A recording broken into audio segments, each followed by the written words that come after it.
Hey everybody, this is Kyle from Top 10 with Kyle and Mike. Just a quick warning, even though this show can get a little bit explicit times with the occasional curse word here and there, this is warning that this episode does get actually a little bit racier than usual due to the subject matter this time around. So for those of you younger listeners out there or those who don't want to hear about the subject matter of some 2000s rap songs, I'd recommend maybe giving this one a skip and trying out one of our other podcasts. We have a whole one on dragons that's very kid friendly. So with that out of the way, welcome to this week's episode of Top 10 with Kyle and Mike.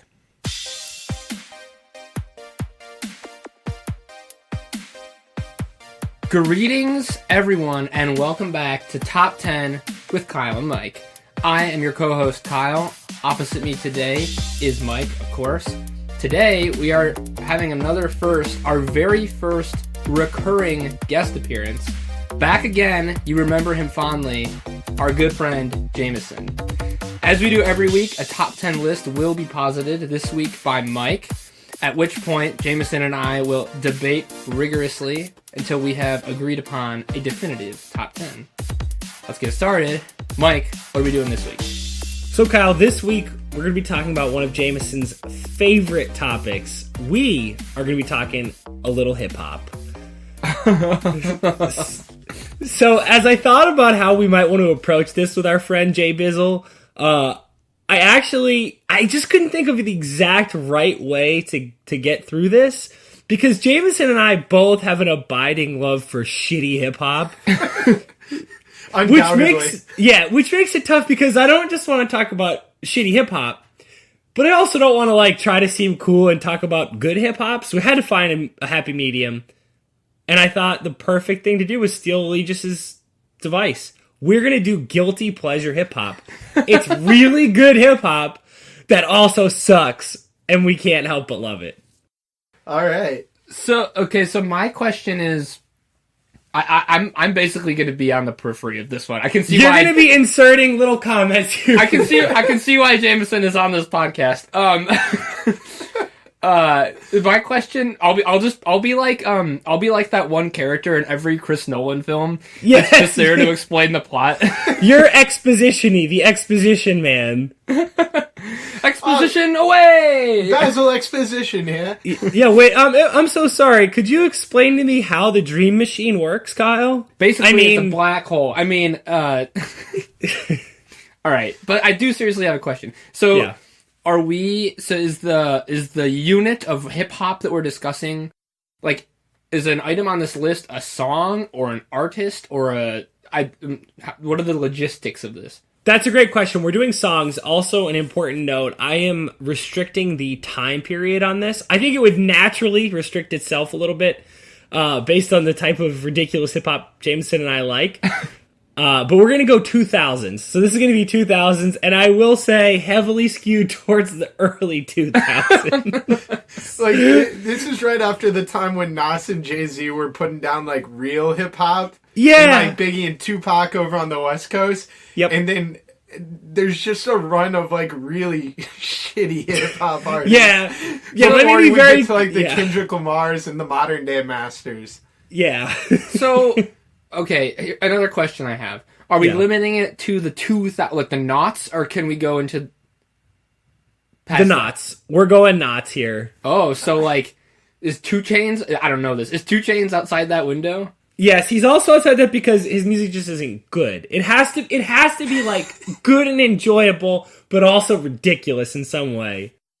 Oh, okay, so I guess we just disagree on that premise, because Yeah, that's a good point, because I thought I was going to lean into 2 Chainz there, or known as by his former name in the Knots, Titty Boy. I thought that was Mitch Trubisky. Sorry. Yeah, you can just be our hype man, Kyle. You can be like DJ 3J or DJ Blunts. You just ooh. I had another question. What was it? Oh well, I'll think of it. But I'm disappointed, because I really enjoy listening to 2 Chainz, especially on Mercy. That is a good appearance from 2 Chainz. All right, I'll stop for now. we can get started.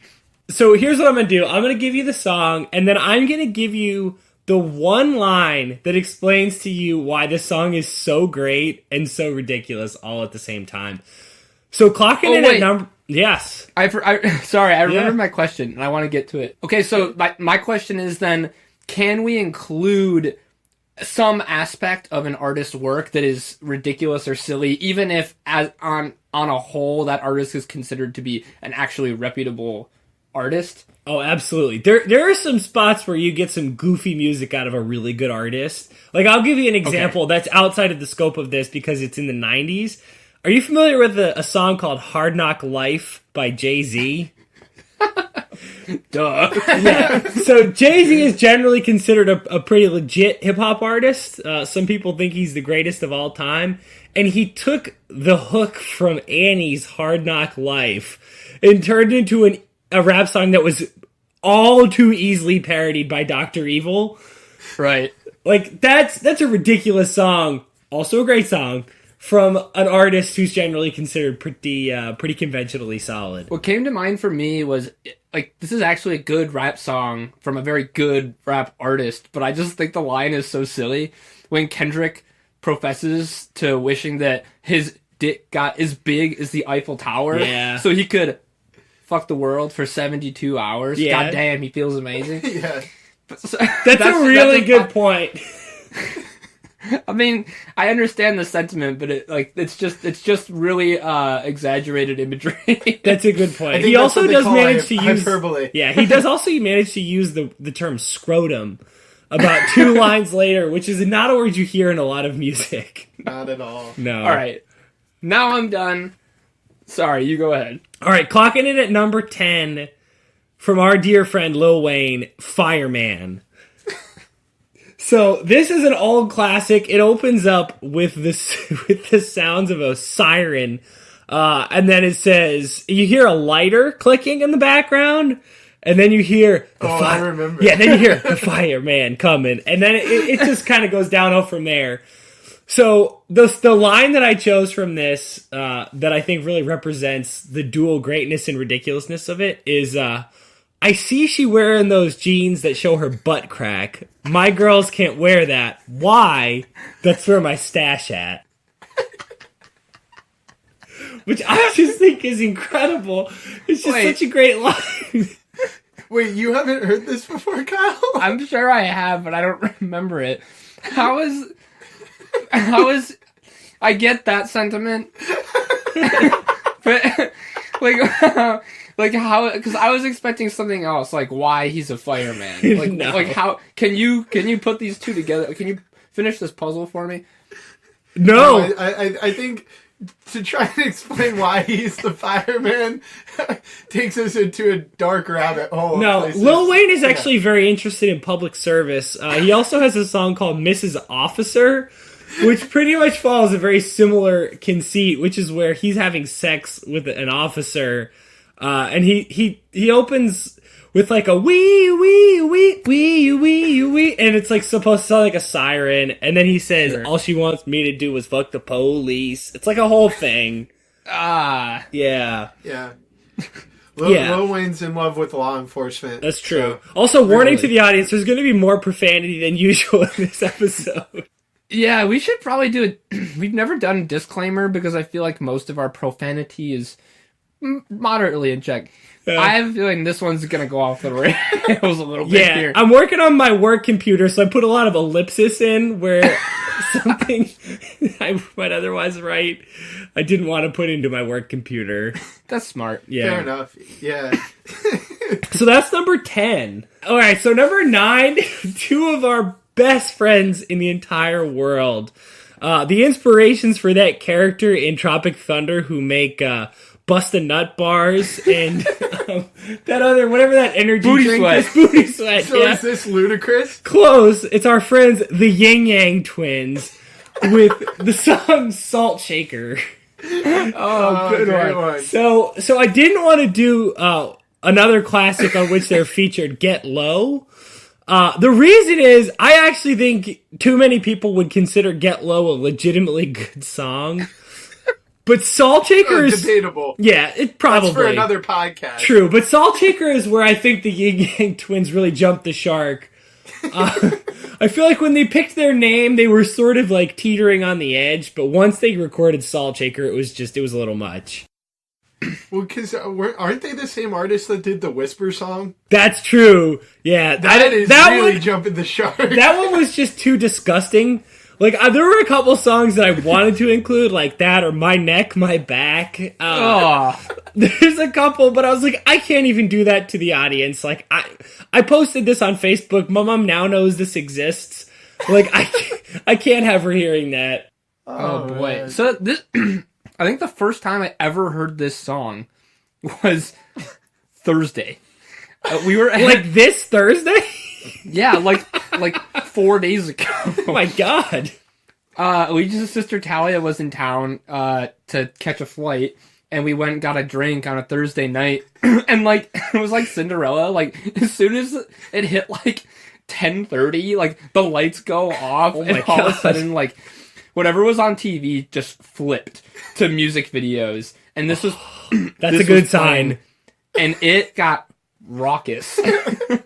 Man, I can't believe that Salt Shakers come up like twice in a week for me. Yeah, what the hell are the odds? Slim. So what's the line? Wait, I want to hear Jameson. What was your first experience hearing Salt Shaker? Probably sometime in high school, right? Riding around in a friend's car. Okay. To be honest. Like, I mean, I can't remember the first time that I heard it. You don't remember? It's not like when Harry holds the wand in Ollivander's shop and it's just there's like a glow? No, because, I mean, well, I don't want to throw my friend under the bus. Oh, he wasn't allowed to listen to hip-hop like this? Yeah, well, because even a few years later, I'm afraid that word may get back to the wrong people. Yeah. And, yeah. I've heard tell of what your mom can do with a wooden spoon, so I imagine his mom might be in a similar boat. Yeah, and you're not nearly old enough to escape that. No. At any rate... Never. No, never. The line from this one, I actually had been hearing it incorrectly for years. So this one, I think... I'm very confused about what this means now. I thought I understood. So he's telling this young woman to shake it like a salt shaker. Okay. And the line is, skeet so much, they call her Billy Ocean. So, Billy Ocean is like an old funk artist, I guess. So, I thought the line was, skeet so much, they call up in the ocean. Like, the ocean called, stop skeeting so much. Which is what I thought the line was. So, that to me would imply that he, whichever of the Yin Yang Twins this is, had been skeeting so much that the ocean called. But I guess Sounds like a bad joke. Like, hey, yo, ocean called. Right, that's what I thought was happening. But I guess what's happening is this young lady is causing him to skeet so much that they call her Billy Ocean. So, maybe, okay. No, I think you're right there, Mike. Your interpretation has gotten better over the years. I guess. So hopefully I'm standing in for at least some percentage of our audience. Yeah, you're the Watson to our Holmes in this situation. Yeah, so I know what skeet is. Oh, yeah. But just in case someone who's listening doesn't know, like, what is a skeet? Well, in which scenario? Because it's a double entendre in this scenario. Well, in this scenario, I think it's referring to the male experience of pleasure. Okay. Correct. I think is what we're talking about here. However, it also refers to the jazz, the style of jazz playing, skeet. Oh, okay. Music. Okay. That's why. Are you sure you're not thinking of scat, or is this a separate thing? I mean, it's very similar, I believe. But, Okay. Jameson grew up in the South, damn it. But I think that's where they're going. And Okay. Hip hop artists aren't technically the most airtight with their. That could be connecting it to this Billy Ocean fella. There's That's so exactly- much connectivity here. That's the point. That's where I think where I think it connects. Interesting. Okay. Well, that's number 9 on our list. Whew. Number right. 8 is another banger from an artist who will appear again and could have appeared about 10 more times. But unfortunately, some of his songs are like just a little too good. They're like a little too good to appear. This one is not. This one is, I guess technically it's written air, but it's really pronounced Force Ones.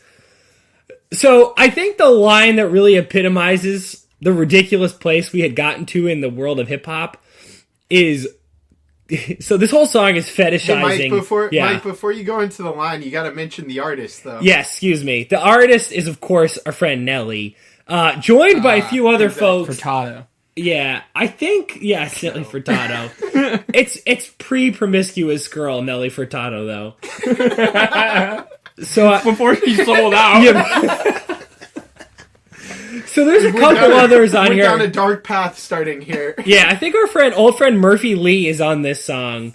But at any rate, our good friend Nelly, it's kind of that point when Air Force Ones, the shoes from Nike, were fetishized to like a really weird degree by the hip hop community. So the line I picked was, "'Cause once you scuff them, you fuck up your whole night." So like there's an entire an entire refrain, or whatever they call it in music, I don't know, verse, where they're just talking about keeping your Nikes clean. That's it. Like an entire verse. Fair enough. It's ridiculous. So this whole song basically has different rap artists come on and sing a verse about the type of Air Force Ones they like best. And that's it. That's the whole song. It just keeps going. Yeah. And then around the immortal, I keep on stomping in my Air Force Ones. Exactly, but it's great. The song is outstanding. It's a really great song because Nelly's amazing, the beat is incredible, and the Air Force One's verse is incredible. Yeah. So, an Air Force One is a shoe? Yes. Kyle, come on, man. This was about the same time as Like Mike came out. Yes! Which the Air Force Ones played a large role in. Got it. As they allowed him to have the talent of an NBA basketball player. Oh, and yes. subsequently humiliate Jason Kidd. Yeah. Is Jason Kidd the one he throws the basketball off the back of his head? Yeah. Yeah. Yeah. Gotta respect Kid, but I understand. Yeah, so Air Force Ones. Great stuff. Air Force One's coming in hot. All right, number 7.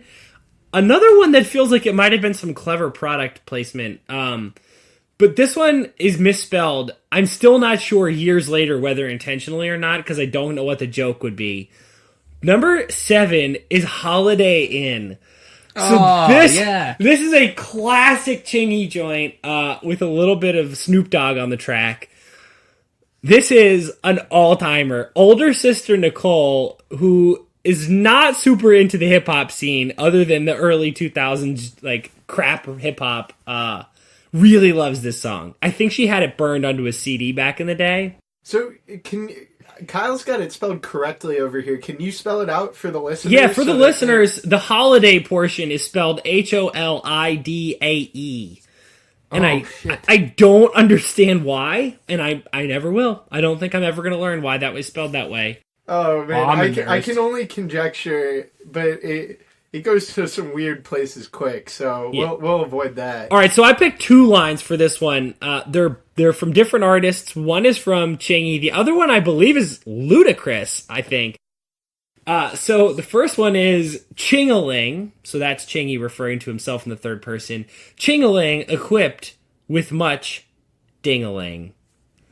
That is an actual line presaging a future situation where our college rector, that's a priest who runs the dorm for those of you who didn't go to college at a Catholic school, heard the phrase ding-a-ling uttered at a dance and was very confused about what was happening. Speaking of confusion, this whole time I thought the lyric was chain hang from my dingle. It is. This is a different song. Oh. That's a 2 Chainz song. That's a B.O.B. and 2 Chainz song called Headband.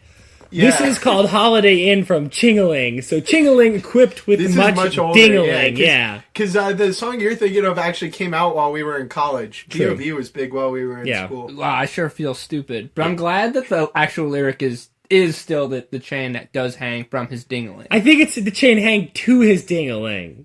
Yeah. Chain hang to my ding-a-ling? Yeah, it goes down. I don't think he wears the chain on his ding-a-ling. Oh, see, that was my understanding of the lyrics. That's That's the thing about music, though, right? Is like everyone kind of has their own It's interpretation. open to interpretation. That's a different visual. I just kind of enjoyed this vision and this image of a guy who's so wrapped up in his success that he's got so much bling that he could just have one hanging from a chain hanging from his ding-a-ling. Wow, I would really like to see how that would be fastened. But at any rate, moving on to the second line from Holiday Inn, this one from our friend Ludacris: "Stop, drop, kaboom, baby, rub on them nipples." Some call me Ludacris, some call me Mr. Wiggles. There's also something about but these balls are not wiffle in there somewhere. I don't care to even look it up. It just like took a 90-degree turn. It was like kaboom, something rhymes with boom, that nipples. I don't know where it came from. I'm glad that happened. Well, something was on his mind, clearly. Yeah. We have a tough time to this day figuring out what, but yeah, something. But see, so this brings me to an interesting kind of question for us as we rank these. Is I think the hard part about ranking these is is it a decent enough song to be on this list question is very binary. See, It's to be honest, I don't. Yeah, that's a struggle with that one because I've barely heard that. Really, have listened to that song maybe twice in my life. I can think of. Then I think it needs to be reconsidered. But I think that's the question. But those lines are just magical. It has to be magical, but it can't. But the problem is, it can't be "Girl You Stank, Take a Bath," because "Girl You Stank, Take a Bath" is just bad hip hop. It's not guilty pleasure because you don't get pleasure. It's like Goofy and you listen to "Girl You Stank, Take a Bath" and just got my report card. Throw some D's on that bitch. Incidentally, "Throw Some D's on That Bitch" almost made this list, but I listened to it right before and it was too good. I couldn't put it on. It was just a good song. Yeah. No, fair enough. Yeah. I was just gonna ask you whether or not the noun doo-doo head makes an appearance in "Girl You Stank." I think it does, yeah. I'm pretty sure it does. I'm pretty sure it does. Just so that we're all... Yeah, it's like, "Girl, you a doo-doo head. You a doo-doo head." And it just keeps saying it, right? No, it's not a clever use of doo-doo head either. No. All right, on to number 6, I believe. Well, Jameson, there's a segment that I always remember. And that segment is the not top 3. Right, Kyle? Ooh. Well done, Mike. But first, I'll recap. Look at this guy. Yeah, I remember all the cues. Man, the growth from my first podcast that I was on till now is just exponential. Staggering stuff. All right, so at number 10, "Fireman" by our friend Lil Wayne. Number 9, "Salt Shaker," the Yin Yang Twins. Number 8, Air Force Ones, Nelly. Number 7, "Holiday Inn" by Chingy. All right. So how does a not top 3 work for this then? That's a good question. So we always try to do the opposite. So this one would be, I guess theoretically, it would be really good songs that you want to, I guess this is like last with the guilty pleasure television shows. We'd want to do those rap songs that you want to tell people you like. Yeah, the opposite of guilt is a sense of pride for listening to a song. Let's stick with the sort of snooty, I want people to know I listen to this because it makes me fancy kind of thing. Okay. Yeah. J-Bone, what do you got? So, I mean, that's the problem is there was kind of at least looking back on what I actually listened to in the mid-2000s. You are right. About whatever you're about to say, you're totally right. Dearth of really sort of highbrow rap songs. Yeah. There's not a Kendrick Lamar or I'm just struggling to think of. There's early Outkast. There's early Outkast, Talib. Talib Kweli. Yeah, there's I never listened to him though because that wasn't it wasn't mainstream enough for a white boy from Charlotte, North Carolina. I would say I'm going to second that one. Well, I was just also going to say you blew it up until now. People didn't have any idea of our race, but yeah, damn it, Jameson. We were trying to keep personal details out of this podcast. There were no hints before this, and now everyone knows. Our biggest danger is some employee of Google hears this and they just like back test to find our Google histories. They'll know exactly who we are because like they're the one like once I finally give it up that I Googled Julie Andrews naked, like they're gonna search that in their Google search history and there's only gonna be one person who's ever Googled that and it's me. Somehow we found him. Yeah. Somehow I doubt that. The internet's a dark place, man. Yeah. Moving on. Yeah. So, well, nothing to see here. Nothing to see here. Okay, so not top 3 though. We have to come up with something for the fans. All right, you know what? Here's one. People going back in time and pretending that they liked that the College Dropout, the first Kanye album, more than they did. The College Dropout's great. There's like 4 or 5 great songs on that, but people being like, "Oh man, the College Dropout, that's so much better than." I mean, you could also say the same for 808 and Heartbreaks. That's true. People still did. I mean, you talk to people about 3 years after it was released, and it was way more popular than it was at the time. Yeah, and I include myself in that too because I didn't listen to it at the time it was released. Yeah, I did. So however, just generally maybe early Kanye. Then that's it. I think that's probably a good one. I will note I did put a quote from 808s and Heartbreak on my AIM after Caroline, now longtime girlfriend, and I were not able to date when I was in like 10th grade. Things weren't working out between us, and I did. Wasn't cold as How winter. could you be so cold as the winter wind when it breeze, yo? I think it was love lockdown. I think it was like keeping your love locked down.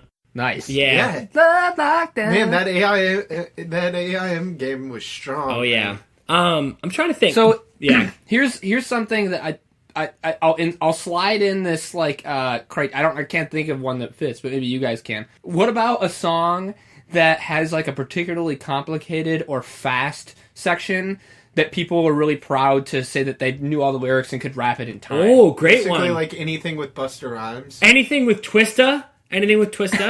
So the other one I'm thinking of for this not top 3 though is man, what's the guy?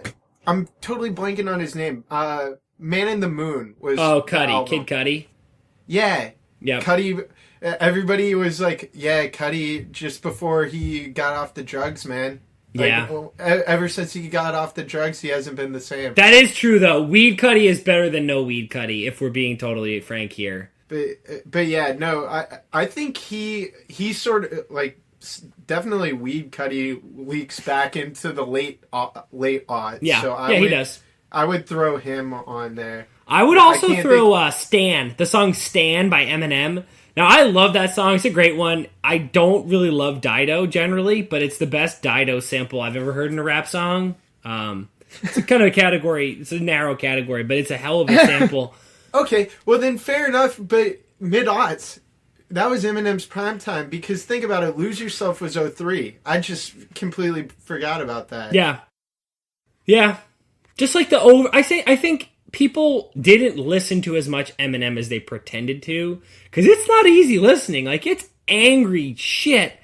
And it's like, a lot of them are long songs. Stan is like an 8-minute song about a dude killing himself and his pregnant girlfriend. Like, oh my god, it's a good song, but geez, that's a tough one.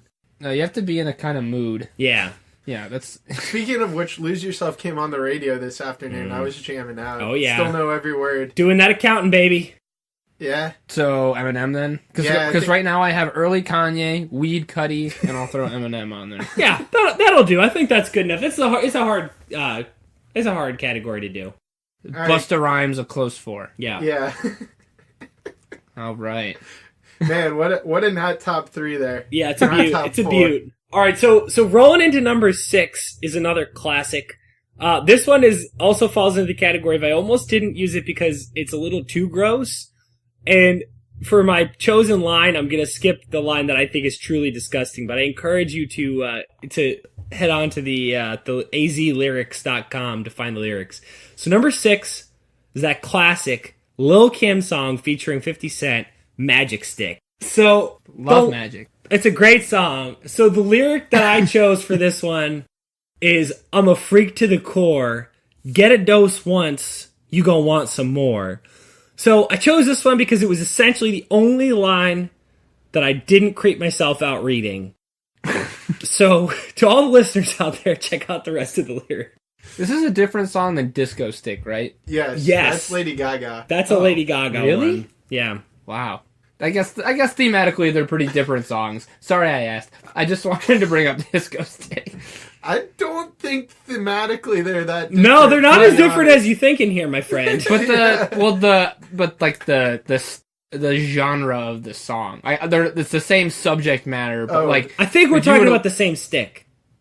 I completely agree. Yeah. One is disco, one is magic, but really those are kind of synonymous. Yeah. Fair enough. Yeah, I don't have a lot to add on this one because 50 Cent was a little too heavy for my forte. Interesting. To be kind of in my wheelhouse. Dare I say too close to the streets? Yeah. So yeah, I mean, I don't have a lot to add there, but yeah, I know of it by reputation, that song. I think what I'm really imagining as a follow-up to this pod and to basically all the pods, I'd like to get a convention together whereby we meet the other consumers of this pop culture. Like, I'd like to get together with a convention of people who also like the song Magic Stick, and I just want to know what's going on in their lives. And what I really want to know is who had sex to the song Magic Stick. Because that's what this song was written for, right? Like, I'm thinking when Lil' Kim wrote this song, it was like, I'm gonna give one to the couples out there. All right, baby, Magic Stick. But like, who listened to this and was like, yeah, all right? I just don't know. As compared to like what, DMX's Rough Rider anthem? No, like 21 Questions. I can see myself getting a little freaky to 21 Questions. Like, that's a very romantic song. I love you more than a fat kid love cake. Like, I could love you in a bedroom. I could love you on a bus. I'll ask 21 questions. Are they all about us? Like, I get that. That's romantic. But, like, this song... Yeah, this song, which I will not quote any more deeply. It's too sexually aggressive for me. It's kind of scary. I'm a little intimidated by the stuff that's happening in this song. I'm just really enjoying picturing this conference. It's like this huge banner, and it's like, it's Magic Stick Con 2018. And there's like the keynote speaker, like, surprise is 50 Cent, and he's like, hey, how y'all doing? Everyone's like freaking out. They're all wearing, like, there's like, those wacky wavy inflatable arm tube men. Yeah. There's one of those, but it looks like a magic stick. And Oh, he's not that's like perfect. not a wiener, like an actual wand, and he's like waving around, and people are wearing like t-shirts, and they're standing in line to get stuff signed. Like, I wouldn't be allowed admittance because I don't know Magic Stick, but I would really much like to pose as a vendor and sneak into this conference. A vendor of what? What would you be purveying at this conference? Any number of things. What would be bought and sold at this conference? Food? People, what? There's still people. They still want to eat candy. Like, There's still people! Nathan's hot dogs. Yeah. One way or another, I'm getting into this con. Okay. All right. Onward. All right, number 5. I'm sticking with the theme of classic romantic songs of the early 2000s rap movement. Hold on. I need a moment to comment on, like, just how atrociously shitty most of these songs were. Like, but they're That's also the name great. of the game. these are, I mean, just like, these were all the songs that you skipped over because maybe not you, but I did, because we were in, like, what, 7th through 10th grade? You Yeah. did not play these songs around your friends, or at least I did not. Oh, I did. I played the edited versions because that's what I was allowed to buy, but I sure did play them. Didn't you guys listen to, like, Green Day? Like, that's what I was listening to. I listened to like a little bit of Green Day, but mostly I was listening to Chingy. You guys were the less deep angsty cuts. than I was. This was Yeah. like my Sum 41 I was about to say, Kyle, you don't see any bitches here, do you? Yeah. This was sort of like the pivot point in my life where, like, had I continued down this road, I would have gone full Tom Haverford / like Schmidt from New Girl. And I've got that, but like, I don't know, something happened and knocked me off my orbit a little bit. All right, 5. But number 5, another classic slow jam romantic tune, Freak a Leak, by old friend Petey Pablo. Yeah. Yeah. So, Kyle, I'll let you share our group's Petey Pablo anecdote shortly, but the lyric from this song, it could only be one. There could only be one.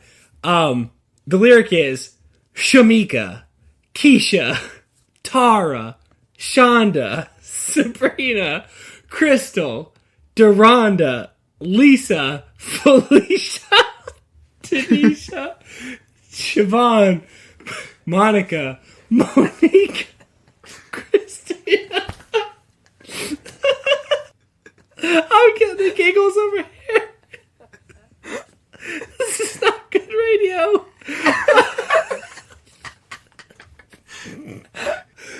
There's one more. Yolanda. So for some reason, I don't understand why.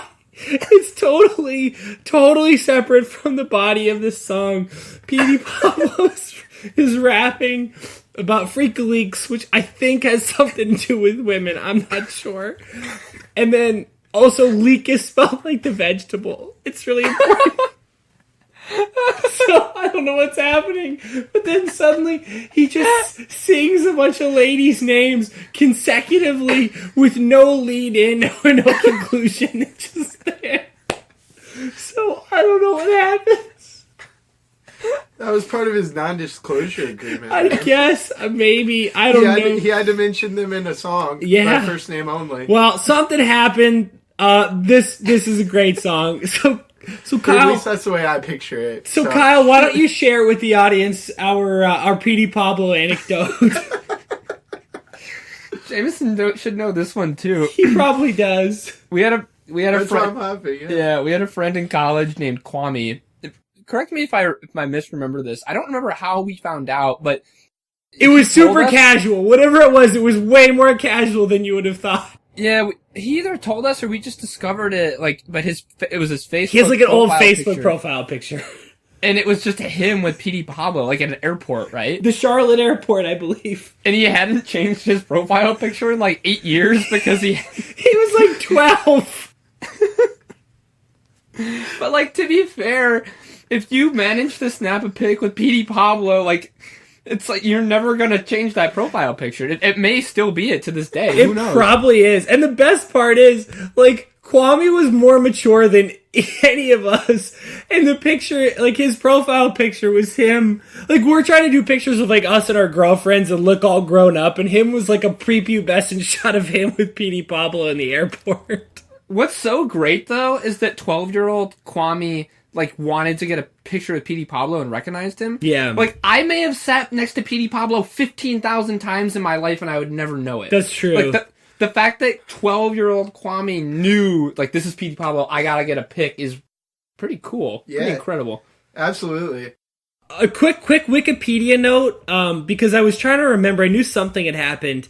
On September 11th, 2010, Barrett, which I'm assuming is Petey Pablo, was arrested, oh my god, at Raleigh-Durham International Airport after trying to carry a stolen 9mm semi-automatic pistol aboard a U.S. Airways flight bound for Los Angeles. It continues. But it wasn't just a firearm, it was a stolen firearm. Those are definitely not allowed. No. So, Jameson, what else you got on Freak a Leak? What are your thoughts? I can't believe it's spelled like leak. Go ahead. I can't believe you didn't know that. Idiot. No, Freak a Leak's a classic. Much like his other one, yeah. Yep, Raise Up. That's the one that I'm more familiar with, but Freak a Leak is a good song. I would almost argue that it's so much of a classic that it toes the line of being guilty pleasure. That's a good question, because that was my problem with Raise Up. I thought about doing Raise Up by P.D. Pablo. Like, North Carolina, come on, of Raise Up, take your shirt off, swing it around your head like a helicopter. It's too good. Those are the two P.D. Pablo songs that are mainstream. Agreed. It's like too good. But yeah, no, I like this. We'll get to this later, but I like the positioning too. Okay. So. All right. So number 4, this one toes the line in the opposite direction. It might not be good enough. I think it is. Number 4, Grills. And that's Grills with a Z. Of course. So Nelly showing up again. Paul Wall, of course. Then a couple other people who I don't remember and don't care. The line I chose was one of many I could have taken, all from Paul Wall's verse, which was actually really good. It was, I might cause a cold front if I take a deep breath. Yep. There's also one about having more carrots than a salad, more carrots than Bugs Bunny's lunch, something about a disco ball, something about chewing on aluminum foil. I don't remember. All I know is Paul Wall started his career, if I remember correctly, as like a jeweler to rappers. He was selling them grills, which, for those of you who just woke up in 2018, were these dental accessories where you'd put like a mouthpiece in, but it had diamonds on it. So Paul Wall met a bunch of rappers by selling them those, and then became a rapper whose entire existence was to rap about having grills. And then a song came along called Grills. So, succinctly summarized. Thank you. It sounds like just a very clever advertising campaign. Yeah, I think he ran out of money recently, if I remember correctly. Well, that's fair, because I think the rap game has kind of moved on from that sort of fashion. Yeah, the Kanye wearing the pink polo thing kind of killed that part of the rap fashion. Exactly. No, Girls is a man. What a great song! Yeah, I remember you bumped to this one. Oh yeah. So initial returns are that it could be good enough to stick on the list. Oh, definitely. Okay. I mean, yeah, it's tough, but I give it to it just because of how easy it was to listen to. Yeah. And I mean, and you didn't. Unlike some of the other ones we mentioned at the top of the podcast, it wasn't too... I mean, it had some lyrical merit to it, basically. True. Some. A little bit. Not a ton, but a little bit. Yeah. Keep going. Number 3. Let's do a quick recap. Yeah, let's do a little recap. So, number 10, Fireman, Lil Wayne. Number 9, Salt Shaker, the Yin Yang Twins. Number 8, Air Force Ones, Nelly. Number 7, Holiday Inn by Chingy. Number 6, Magic Stick. Classic team up between Lil Kim and 50 Cent. Number 5, our boy P.D. Pablo with Freak a Leak. Number 4, Nelly again. Joined by Paul Wall and a couple other chumps. Grills. So, that takes us to our top 3, which means that it's time for a couple honorable mentions. Is that right, my friend Kyle?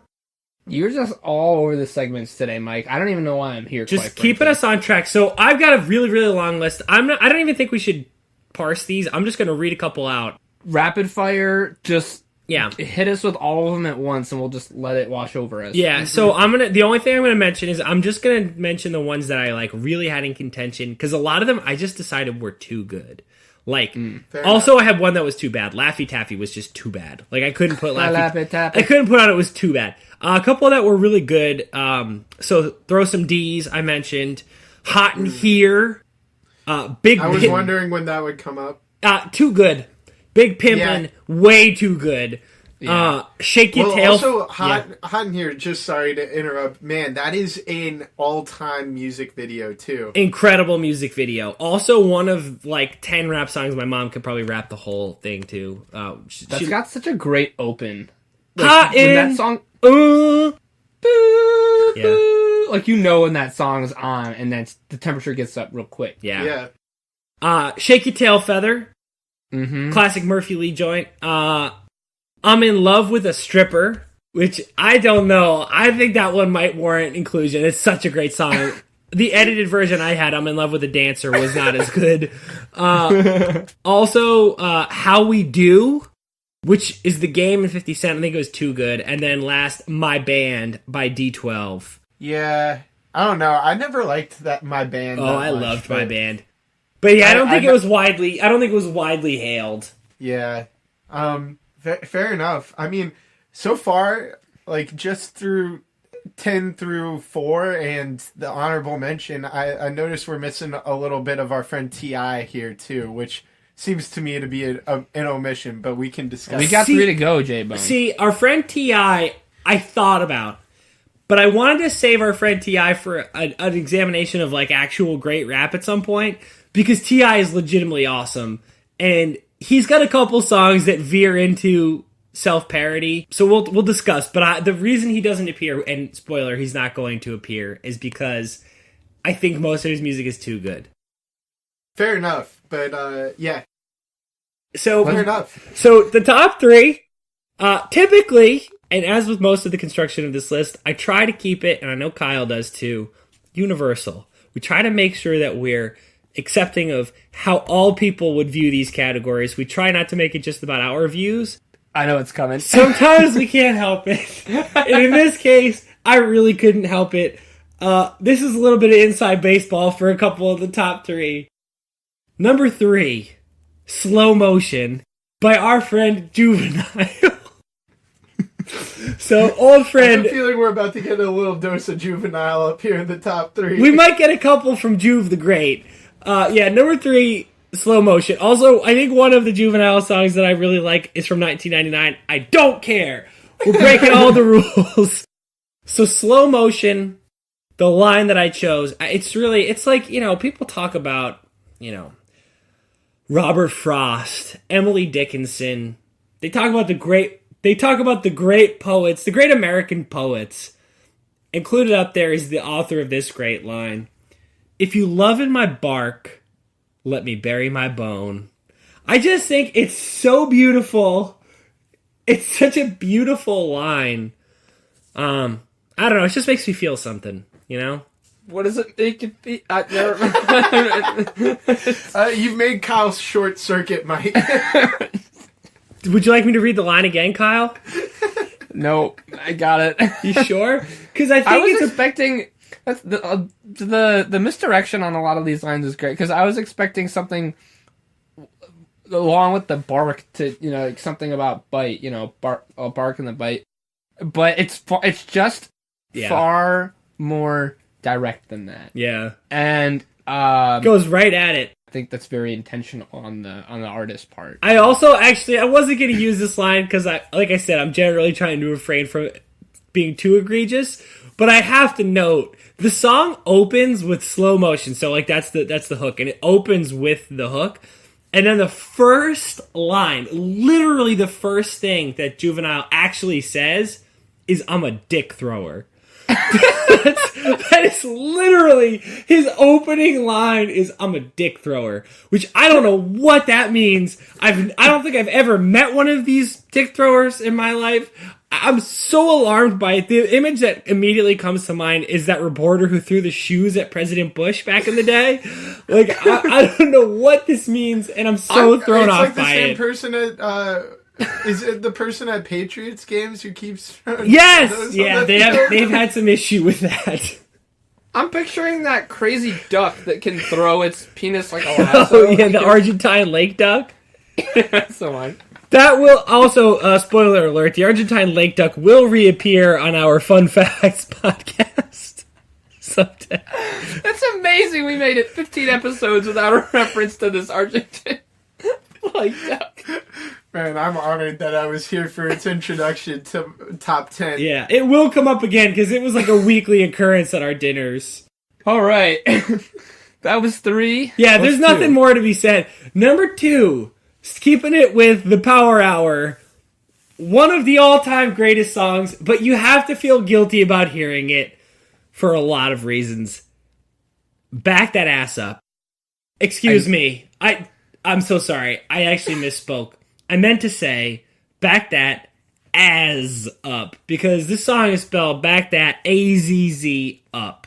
I am quite frankly shocked that this isn't number one. But Number one, I gave into the pressure. Number one, I gave into what I think is actually everybody's guilty as pleasure rap song.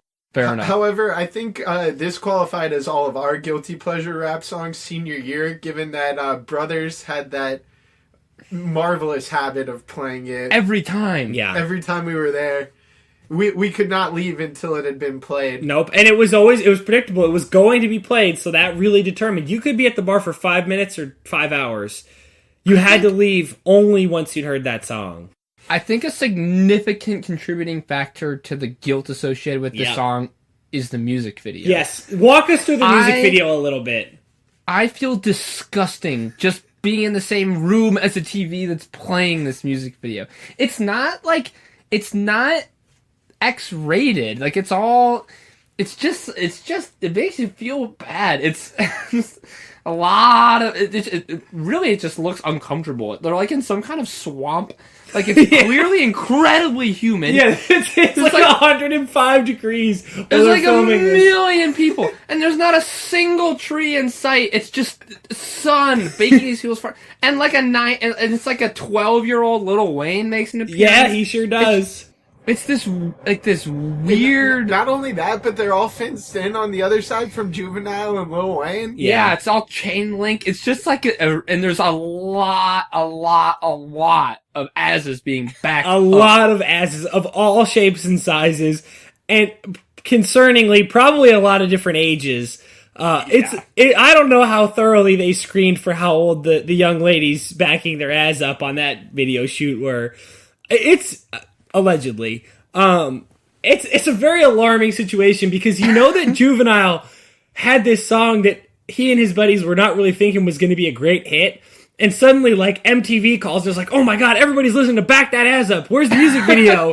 And they're like, oh shit, we gotta make a music video. So they have a camera in, like, their neighborhood. And that's it. Like, there's nothing more to it. It's like a home video. Yeah, it's like the Ninth Ward in New Orleans or something. Yeah, probably, because that's where Lil Wayne is from. And that's literally it. And they just have a bunch of people. Like, there's a dude in a wheelchair that they're just, like, spinning around. It's a mess.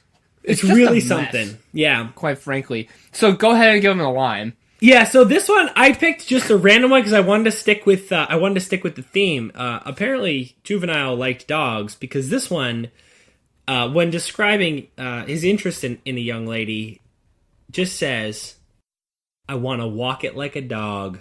Yeah. And that's it.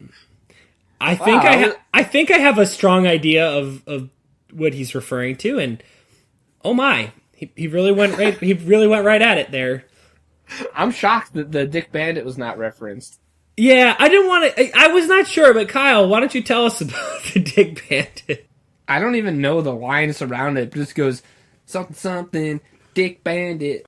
That's really all that matters, because once again, you're sort of having this weird situation where there's dicks being thrown and banditized. Like, I'm confused about the portability of the wieners in these songs. It's a mystery, and but of all these crazy things we've said about this song and the music video, I cannot help but smile when it comes on. This is a great guilty pleasure. Every time. Absolutely. Every That is time. why it is number 2. But you also can't help but hide that smile. Oh, I don't want to see that I'm enjoying it. No. So number 1 is a little bit of a departure thematically. But this is one of those rap songs that it's like, but everybody knows it. Everybody gets up for it at parties. And when you hear it, you kind of bump to it and you feel like shit about it. It's pleasure and it's guilt all in one. The remix to Ignition by R. Kelly. Wow, interesting. So I knew this was a bit of a departure. Curious to see how you feel about it. But I'll walk you through a couple of the reasons why I think this song feels so strange when you listen to it. So, as all of our listeners know, R. Kelly is allegedly a bit of a strange fella. He's not allegedly a strange fellow. He actually is a strange fellow. He's allegedly a lot of other things. Okay, fair enough. We're going to stick with allegedly for the purposes of our very small legal department. So a couple things that he says that have convinced me that R. Kelly has never lived out the scenario that's put forth in this song. So I like to think that a lot of my musical artists of this genre have done a lot of research. So, like, I think that, you know, with Freak League, for example, I feel pretty strongly that Petey Pablo had met and wined and dined each of the ladies on that list. I don't think R. Kelly's ever been to a party. Does he even have a fro? No. I mean, he has, you know, cornrows, so I guess theoretically he could have a... He's generally kept his hair short. He could have a fro, but yeah. Okay, sipping on Coke and rum. I was confused for 20 years when I heard people say rum and Coke. It's not Coke and rum. It's rum and Coke. Nobody says Coke and rum. It's not a thing. He made that up. 2, he has that whole line about after the show, it's the after party, and then after the party, it's the hotel lobby. No. There was no party. There was a show and then an after party, and then he's saying after the party. I get it. This is all for, like, verbal expediency, but it sounds dumb. And it makes me think that he's not been to a party. And the last thing is, I know he's never been invited to a party because of the Murder, She Wrote line. Like, he references a, like, 70s show where a bunch of old rich ladies solve murders. In this song, he says something about Murder, She Wrote, got privacy like on the door. She wrote, yeah. Gonna get you out them clothes. Yeah, what? What? In what How world? was that like Murder, She Wrote? I don't know. Because privacy's on the door? I don't know. Strange. Yeah. Well, like, I think I could see why you'd put it on this list. I'm kind of surprised that you just vaulted it all the way to number 1. Oh, well, I mean, if you've been to a party, this is the one that's guaranteed. Everybody still goes crazy for it. So I think it's like by night or by light of day, the way you feel about it. So like by night, when you hear this in like a club or a bar, you freak out and you look at your friends and you're like, I've had a couple drinks and you're like, it's a remix to Ignition. And then somebody's like, hey man, how come there's no original Ignition? And then everybody's like, oh dude, that's so, you're right, man, you're right. And that happens and you feel great about it. But then the next day, if you were to hear that again in the car with your friends, you'd kind of look around and be like, I don't know if we should listen to this. This is weird. So to me, that's kind of what epitomizes the guilty pleasure. I think you're right. You're right. Like, it just feels really separate from the rest of this list to me. Probably because I wanted to get away with sneaking all of my favorite songs on this list. So I decided to do a little fan service and give the fans what they wanted with their correct number 1. It's correct, but at the same time, it's just like, it's not absolutely filthy. And like, I feel like I've gotten on this train of wanting to do that.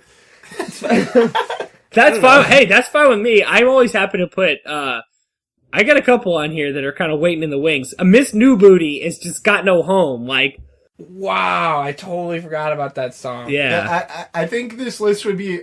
I'm sure if I had had more time to prepare, which of course would defeat the whole purpose of the podcast, I could have come back with more, but I have one in particular that I want to find a home for too. So excellent. And like I said, I think Ignition, if we were actually doing the podcast that I promised, definitely number 1. But I'm fine with lying to the listeners. This is our damn podcast. All right, so I'm gonna recap 10-1, and then why don't you guys talk about what you see as vulnerable, some of your thoughts.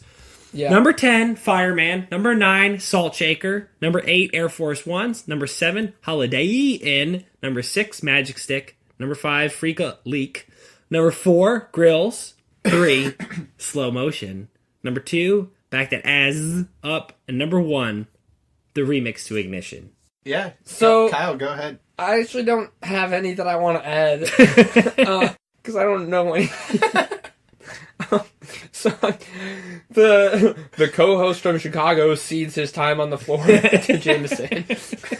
All right, so I guess the ones that I want to point out at least is a little shaky to me. Mm-hmm. Just as far as being on the list, okay, probably number 7 and number 6. Just because that's fair. I'm not sure that they kind of ever hit the critical mass of acceptance to sort of be like a guilty pleasure. That's Like, fair. 'cause at least the way I'm envisioning it, like we were talking about earlier, you're riding around with your friends and it comes on and you look over and you both are just like start bumping your heads to it. So, I mean, and more likely than not, one out of two of you probably wouldn't know those songs. Wait, what is the movie where two characters that happens, like they're in a car and there's some song? Is it The Other Guys? I think it's The Other Guys. Like some song comes on and they're like look at each other a little bit like with the side eye, and then they end up like belting out the song together. It's definitely a Will Ferrell movie. Yeah. All right, that's another project for another day. All right, continue, J-Bone. So those two, and then I kind of agree with Kyle a little bit about the Remix to Ignition positioning. Okay. Yeah.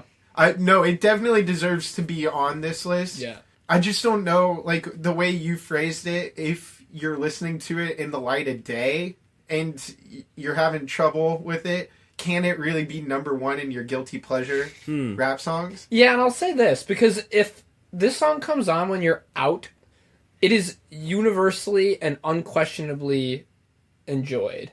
And, like, I feel like a guilty pleasure by definition cannot be universally accepted, kind of like on a dime like that, right? Yeah. Not to say What about the Cotton Eye Joe? Everybody loves Cotton Eye Joe, but they feel like shit about it.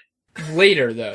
Like I think it's a degree of a guilty pleasure. Okay. All right, Like fair enough. when Back That Ass Up comes on, everyone is kind of like, even in that moment, like, Yeah. should we be doing this? So I think Ignition stays. I do. But probably even high. But I'm just, let's quit beating around the bush here. I'm just trying to find a way to get Back That Ass Up at number one. I mean, don't get me wrong. Back That Ass Up is one of the songs that made us love each other. Wow. It's one of our love songs, really. So I guess I wanted to make one humble recommendation to the list. Oh, that bring the I committee. would slide in there probably at number 5 because I think it's a better song than Freak League. And I think you know where I'm going with this as far as artists. I think I do, yeah. It's T.I. It's Rubber Band Man. That's a good pick, because that's one of the more ridiculous T.I. songs. And the line from this is, they call me Rubber Band Man, wild as the Taliban. Yeah. This came out in 2002. This man was not afraid to take political risks. Yeah, that's true. He was making a statement there. Oh, he's been making statements all his life. He also has he has a great line. This is kind of unrelated, but I know, Jameson, you like it. Did you catch that? That was amazing. What? Making statements. All his life. Never forget. All right, moving on. Moving right along. Is that the only one you had included, or you wanted to add, Jameson? That's the only one I can think of off the top of my head, just because of that line there. I was like, man, this line fits in perfectly with this list. So, yeah, because I don't really have I would take off probably Holiday Inn. All right, let's pull it. Okay. I think we should also. I think you're right about Magic Stick I too. take that one off before Magic Stick is because Magic Stick is just so absolutely disgusting that it's absolutely a guilty pleasure. Yeah. But as we said, I'm concerned about who's. Yeah, whatever. But maybe we should replace that with "I'm in love with a stripper." I tend to agree with that because lyrical quality of "I'm in love with a stripper" not high. Recognition game higher than Magic Stick. Yeah. Also, the fact that you could not get the explicit version speaks volumes to guilty pleasureness. Yeah, good parenting all around. I'm in love with a dancer. So we're inserting that one instead of Holiday Inn? No, we're inserting that one instead of Magic Stick. Oh. We're taking out Holiday Inn to put in Rubber Band Man. Okay. But then Rubber Band Man's pushing down Freak a Leak. Okay. Oh my god. Okay. Yeah, no, this one's moving it all around. Some serious construction in this Excel spreadsheet. All right. So, magic stick. Okay, replace that with I'm in love with a dancer. Just kidding. And then we're removing Holiday Inn, so everything else goes up. Goes up 1, yes. Can we decided that we're moving Back That Ass up to number 1, right? That's fair, yes. I think so, yes. So where do you want to just put remix down to 2, or do you want to discuss that further? I'd be interested in discussing that further. I mean, I don't know, Mike. How strongly do you feel about this? Like I said, I'm willing to throw it out as a gesture to making this list more intellectually honest and really just making it a list of disgusting songs that I think are awesome. I don't think we need to completely throw it out. It's not exactly. Let's calm down. Don't get scared. The listeners pay the bills, Kyle. I think number 2 is a good spot to have it. Just, I mean, universally recognized. I mean, the fact that it's a guilty pleasure, I don't think that it has to matter that everybody goes crazy for it when you're a few drinks in and the song comes on at a bar. Yeah, I agree. All right. Okay. Then I think that puts us at a definitive top 10. Did I do this all correctly? Switch Freak a Leak and Rubber Band Man. Okay. Words you thought you would never hear in a sentence together. Yeah. Certainly not today. Awesome. Do you guys have any last minute kind of additions or amendments to make here, or are we pretty much at a definitive top 10 list? I think we're there, Mike. Believe me, I'm good. I didn't think I was going to sneak half this many by you guys, so... Yeah, you didn't get a lot of opposition from me. Listen, sold to me. I'll take it. This might be the most intact list we've ever put together. Yeah. From start to finish. Well, I do know my audience. Yeah. There's, once again, I think our lack of intellectual diversity has probably hobbled us here. Shut up, Jameson. That's not true. That's definitely part of it. It's okay. It's okay to swing back a little bit towards the shorter side of podcasts after the last couple we've done. Yeah. This is good. This has been such a quick podcast. In particular, Mike and I like the same kind of rap, and so I mean, I don't have much to add beyond where he goes with this. So look, fair enough. As soon as you guys want to do an angsty teen music podcast, you let me know. It'll be perfect. You have to get Dylan for that one. Yeah, we'll That's invite. A really good idea. Yeah, Dylan would actually be fun for that. I'll be elsewhere. Well, Jameson, as honorary guest, this swear someday we'll have you on where you can actually make your own list. But for the time being, would you like to recite our definitive top 10 of guilty pleasure hip hop songs? It would be my pleasure, Kyle. Number 10, Fireman by Lil Wayne. Number 9, Salt Shaker by the Yin Yang Twins. Number 8, Air Force Ones by Nelly. Number 7, I'm in Love with a Dancer / Stripper. Number 6, Freak a Leak by P.D. Pablo. Number 5, Rubber Band Man, T.I. Number 4, Grills, Nelly. Number 3, Slow Motion for Me by Juvenile. Number 2, Remix to Ignition, R. Kelly. And number 1, you always gotta back that ass up. All about that ass. Good work, boys. Nicely done, boys. It's been a pleasure being back on. Thanks for having me. Anytime. Alrighty, friends. That was our top 10 for this week, but now we'd love to hear your top 10. So please check us out on all of our available social media outlets, traditional outlets, whatever outlets we have. Check us out on Twitter at top10km. That's all spelled out, top10km. Our email, top10km, spelled the same way, at gmail.com, or our site, top10km.podbean.com. All forms of communication accepted, except for serial killer notes. Please don't send us any of those. If you like the pod, be sure to subscribe wherever you get your podcasts so you never have to miss an episode of Top 10 ever again. If you didn't like it, please tell us why. We'll try to make the show better. Our theme music was composed by Kevin MacLeod, and our artwork was created by Erin Sant. You can check out her stuff at Sant Design on Instagram. Alrighty, goons. We'll see you next week.